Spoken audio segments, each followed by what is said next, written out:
войне! Нет войне! Нет войне!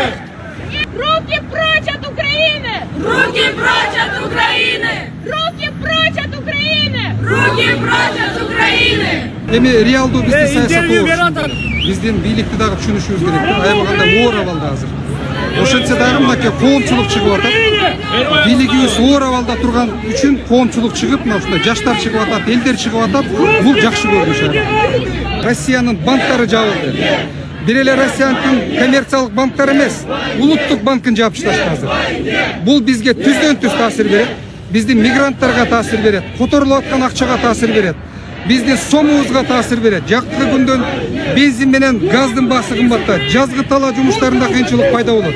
Мына ушунун бардыгынан биз азыр абайлап экономикага каршы антикризистик программалар иштеп чыгышыбыз керек азыр. Тез аранын ичинде биздин өкмөт, биздин бийлик. Бул биз үчүн аябагандай приоритеттүү азыр задача болуп эсептелет. Кыргызстан бул жагдайда өзүн кандай алыш керек, көрсөтүш керек, позициясы кандай болуш керек?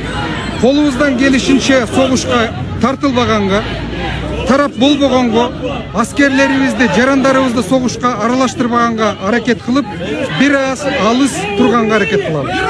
Кыргызстандын экономикасы, саясий абалы кандай болот да?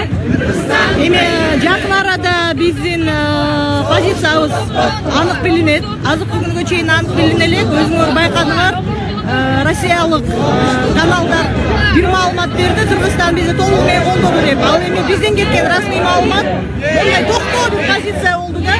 Ал эми жакын арада БУнун ассамблеясы болот. БУнун ассамблеясы болот, ошол жерде БУнун мүчөлөрүнүн баары добуш бериш керек. Ошондо Кыргызстандын позициясы бүт дүйнө жүзүнө анык билинет.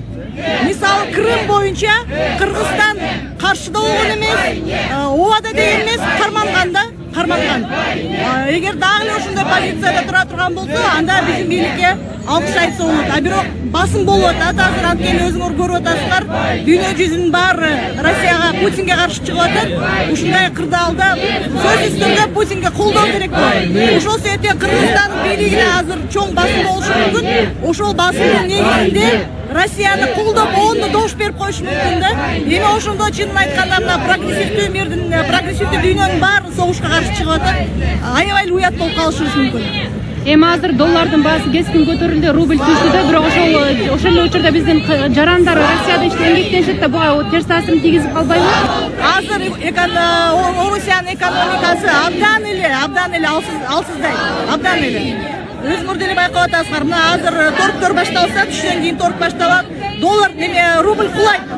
Рубль кулаганда эми өзүңөр деле байкап көрсөңөр, кирешеси эмне болот, мигранттардын кирешеси.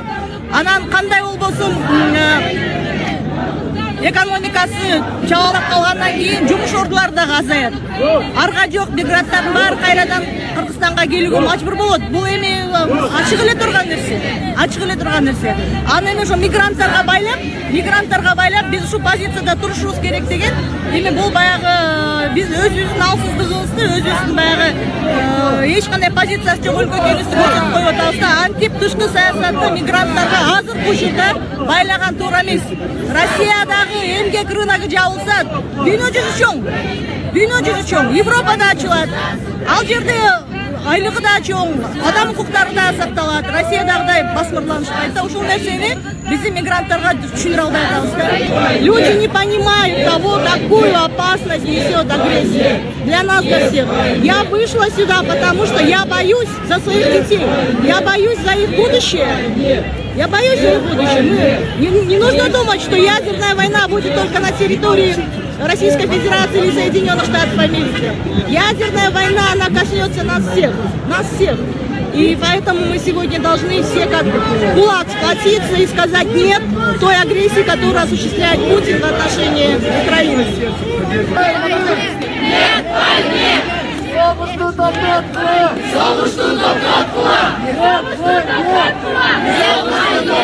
Бұл жарандардың пікірі, бийликтин өзүнүн официалдуу пикири бар. Мына президенттин басма сөз кызматы айтты, бардын нейтралдуу карайчы. Бул абдан сонун пикир. Бул мамлекет, бул официалдуу орган да, официалдуу алар өзүнчө пикирин айтат. Биз бул жарандар ар кандай позицияда. Бул дүйнөдө ошол эле Россиянын өзүндө деле көрүп атасыңар, 10 миң деген адамдар согушка каршы чыгып атат. Биз согушка каршы чыгып атабыз, мунун жамандыгы жок. Мына согуштун артынан азыр кандай экономикалык Кыргызстанга кыйынчылыктар келип атат. Ошол эле биздин мигранттарга, башкаларга согуш болбош керек. У меня там мама, у моей жены там мама, у нас там родственники, друзья.